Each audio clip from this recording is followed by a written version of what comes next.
Bonjour et bienvenue et on va encore apprendre un petit peu à être heureux aujourd'hui. Et aujourd'hui, on va essayer d'apprendre à être heureux avec un concept, le concept du temps. Alors, je parle de concept, certaines traditions disent vraiment que c'est un concept parce que le temps n'existe pas. Bon, alors moi quand même, quand je regarde les photos, ben, je trouve que le temps existe un petit peu, mais bon, tout ça, peut-être était une approche un petit peu différente. En tous les cas, c'est vrai que cette notion du temps, nous avons une approche très particulière et qui est vraiment liée à l'émotionnel. Je vous explique. Vous êtes en vacances, tout se passe bien, ben, qu'est-ce que vous avez envie? Ben, que surtout ça s'arrête pas et que le temps s'éternise en fait. C'est comme si on avait envie que la Terre s'arrête de tourner ou du moins tourne un petit peu moins vite pour en avoir encore un tout petit peu plus. En revanche, quand on est dans l'embarras, ben, on voudrait surtout que ça s'accélère et sortir de l'impasse dans laquelle on est puisqu'on n'est pas bien. Et là, en revanche, on voudrait que le temps aille plus vite, comme si on disait à la Terre, bah, si tu pouvais tourner un peu plus vite, ça serait vachement chouette, ça m'arrangerait bien. Et ben en fait, non, c'est pas tout à fait comme ça que ça se passe. La Terre est une grande dame. Et quelles que soient les situations qu'il se passe, elle va toujours à la même vitesse. Donc le temps, c'est quelque chose de stable. Alors il paraît quand même qu'il va de plus en plus vite parce que la Terre tourne un peu plus vite, mais bon, le temps est une notion qui perdure. Nous avons pourtant une façon d'aborder le temps aussi très linéaire, j'ai envie de vous dire. Je vous explique un petit peu ce que je veux dire par là. Lorsque, par exemple, nous entamons une nouvelle relation, nous sommes à un point de départ, un point A, et nous allons faire notre petit bonhomme de chemin dans cette relation, en y mettant bien sûr tout ce qu'on peut y mettre dedans de positif. Il se trouve que peut-être que le résultat sera positif, mais peut-être qu'il ne le sera pas, et de notre point A, eh bien, nous allons peut-être aller vers une séparation, une rupture et la mort. Et là, c'est terrible, c'est comme si, paf, l'histoire, alors c'est vrai que l'histoire de cette relation s'arrête, mais c'est comme si l'histoire du temps aussi s'était arrêtée et il y a un petit moment de flottement là qui se passe. Alors en fait, le temps, regardons un petit peu finalement comment ça marche, je vous ai fait un schéma.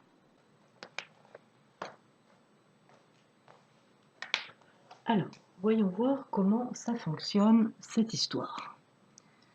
Si nous avons une vision linéaire du temps ou une vision plane, voici comment nous l'abordons. Nous avons donc un point de départ, 0, qui pourrait s'appeler pour la démonstration la naissance. Puis nous avons la montée, l'adolescence, l'âge adulte, et puis, il faut bien le dire, un déclin, la vieillesse, et ici, point d'interrogation, ça s'appelle la mort. Et dans ce cas de figure ici, c'est le vide. Et le vide, c'est pas très agréable à envisager et ça fait même en fait très très très peur. Or, quand on regarde les saisons, quand on regarde le cycle du soleil, le vide en fait n'existe pas parce que ici, il se passe ça. C'est-à-dire qu'en fait, nous revenons au point 0. Donc ça veut dire que la vision du temps serait plutôt... Alors je me suis entraînée à faire un cercle, mais je crois que ça va pas être génial encore. Voilà.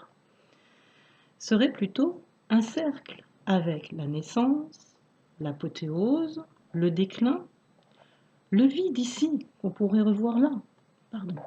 Mais en fait, cette partie ici, elle se trouve ici. Ceci s'appelle un cycle. Le cycle des années, le printemps, l'été, l'automne, l'hiver. Qu'est-ce qui se passe en fait en hiver? C'est pas le vide.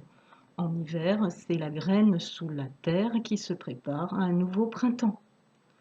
On pourrait également y voir le cycle des journées. Le lever du soleil, le zénith, le coucher du soleil, et puis là le vide du soleil. Mais le vide du soleil, c'est ni plus ni moins la nuit. Et effectivement, un début d'une autre journée.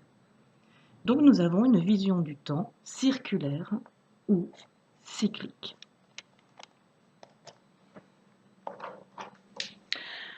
Alors moi, je crois que c'est une super bonne nouvelle de voir que le temps est cyclique. Et finalement, nos ancêtres, ça fait déjà bien longtemps qu'ils ont cette vision du temps. Par exemple, la médecine traditionnelle chinoise, elle se base sur le cycle des années et elle étudie le corps humain et les symptômes en fonction des saisons, printemps, été, automne, hiver. En revanche, par exemple, la médecine chamanique, la roue de la médecine en chamanisme, elle est basée sur le cycle du soleil, avec effectivement, bien évidemment, le lever du soleil, le zénith, le coucher et la nuit. Et effectivement, cette notion de cycle, eh bien, on la retrouve partout. Et notamment, moi, je me suis intéressée à un cycle particulier qui est le cycle hebdomadaire, donc le cycle de la semaine.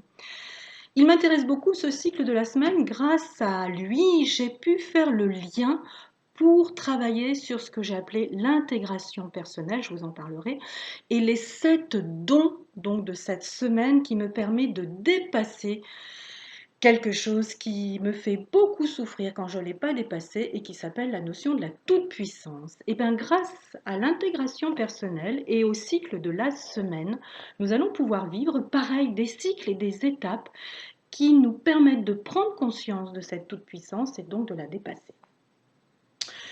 Mais d'abord, première question. D'où nous vient ces 7 jours de la semaine? C'est bien évidemment une très très bonne question, mais en fait, j'y répondrai plus tard parce que là, je n'ai pas le temps. Bye bye!